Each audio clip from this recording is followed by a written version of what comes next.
গত সপ্তাহে এসএসসি নিয়োগ দুর্নীতি মামলায় 2016 সালের গোটা প্যানেল বাতিল করেছে কলকাতা হাইকোর্ট।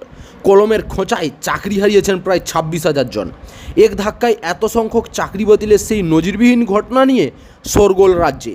এরই মধ্যে ফের একবার বাতিল হলো নিয়োগ প্রক্রিয়ায় অস্বচ্ছতার অভিযোগ।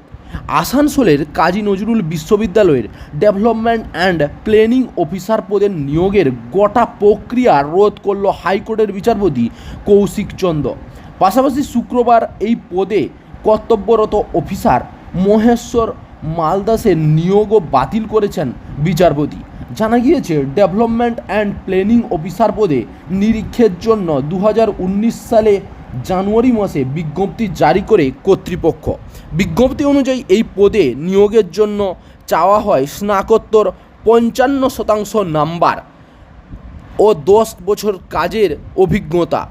সেই পদের আবেদন করেন প্রায় 56 জন প্রার্থী। এরপর তাদের মধ্যে 10 জনের একটি তালিকা তৈরি করে মৌখিক পরীক্ষা নেওয়া হয়।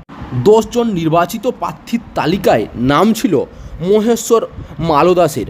মৌখিক পরীক্ষার ভিত্তিতে তাকে ওই পদে নিয়োগ করা হয়। ওই বছরই নিয়োগ হয়। তবে এই নিয়োগের ক্ষেত্রে অস্বচ্ছতার অভিযোগ সামনে আসে।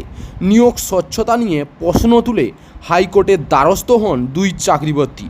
অভিযোগের ভিত্তিতে আদালত বিশ্ববিদ্যালয় কর্তৃপক্ষের কাছে নিয়োগ সংক্রান্ত যাবতীয় নথিপত্র চেয়ে পাঠালে সেসব জমা দেওয়া হয় আদালতে। এরপর সমস্ত কিছু বিবেচনা করার পর অস্বচ্ছতা রয়েছে বলে বিশ্ববিদ্যালয়ের ওই নিয়োগ প্রক্রিয়া রোধ করে কলকাতা হাইকোর্ট। বাতিল হয়েছে নিযুক্ত ব্যক্তির নিয়োগও। আদালত পর্যবেক্ষণ যাকে নিযুক্ত করা হয়েছে তার এই নিয়োগ প্রক্রিয়া উন্নীত হওয়ার মতো শিক্ষাগত যোগ্যতা নেই। হাইকোর্টের পর্যবেক্ষণ গোটা প্রক্রিয়াই পক্ষপাতমূলক ও অস্বচ্ছ।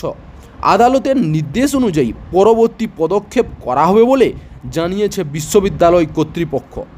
চাকরির খবর থেকে শুরু করে নিয়োগের খবর থেকে শুরু করে ঝড় ঝঞ্ঝা, দেশ বিদেশ, রাজ্য, জেলা এবং আপনার শহরের খবর একটা চ্যানেল আমাদের newsbangla.com সবার আগে আপনারা পেয়ে যাবেন। তাই চ্যানেলটাকে অতি অবশ্যই সাবস্ক্রাইব করে পাশ থেকে বেল আইকনটা ক্লিক করে অল নোটিফিকেশন অন করে রাখুন। জয় হিন্দ, জয় ভারত।